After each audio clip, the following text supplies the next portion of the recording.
In this video, we're going to review intercepts of lines, and in particular, we're going to be looking at the x-intercept and the y-intercept. So we start with, on the alternate assignment, we've got this chart here.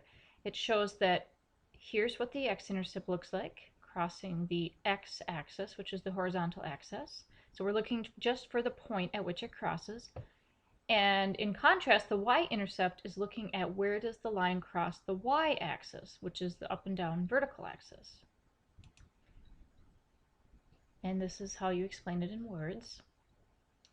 The x-intercept always has a y value of 0, which makes sense because it's crossing the x-axis, which is when y is equal to 0. And the y-intercept always has an x value of 0.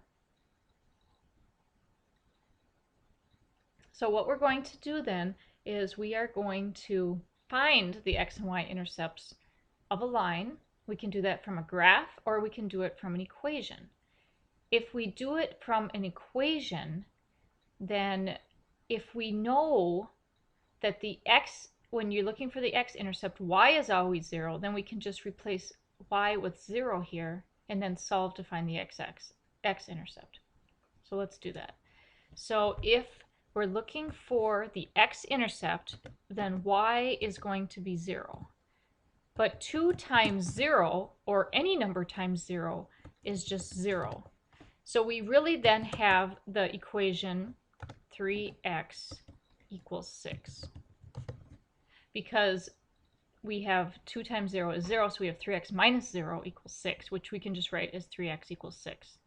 Well, then you just divide both sides by 3. I'll just divide both sides by 3 right here. Divide by 3. And then we would get 3x divided by 3 is just x.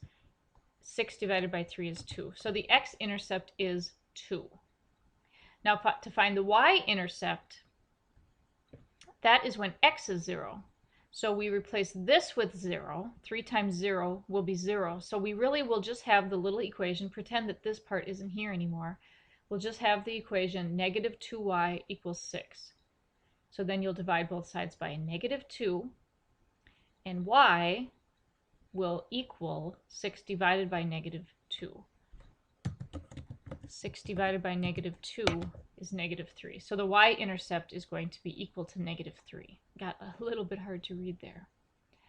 All right, in number 2, you're supposed to put the answers down here. It's just looking at a graph. So when you're looking at a graph, the x-intercept is where it crosses the x-axis. It looks like it's at 3. So the x-intercept is going to be 3. The y-intercept is where it's crossing the y-axis, and that's down here at negative 3. So that's really easy to look at it from a graph. You just have to find where they're crossing the different axes. Number 3 is almost like a graph. It says the graph intersects the two axes at negative 3, 0. Well, negative 3, 0 is right here. That's an x coordinate right here. So the x-intercept is at negative 3, and the y-intercept, does it tell you that too? Let's see. The y, it says it crosses at 0, 5, 0, 1, 2, 3, 4, 5. Well, that's the y-intercept. So the y-intercept is 5. So it's like they're kind of giving you the answer right here.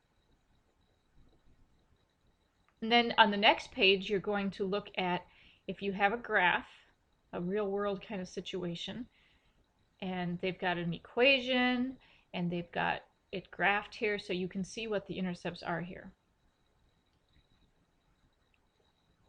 So in 4, 5, and 6, you just have to find the x-intercepts, and then you have to find the y-intercepts.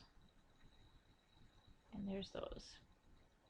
And then in number 7, you have to, again, you're just going to be finding the intercepts, and then you are also supposed to say, what does each intercept represent for this situation?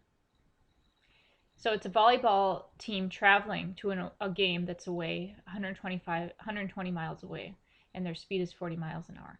So at time 0, they haven't left yet. And how far are they from their destination? And then at time 3, when hours is 3, there is distance is 0. So what does that mean?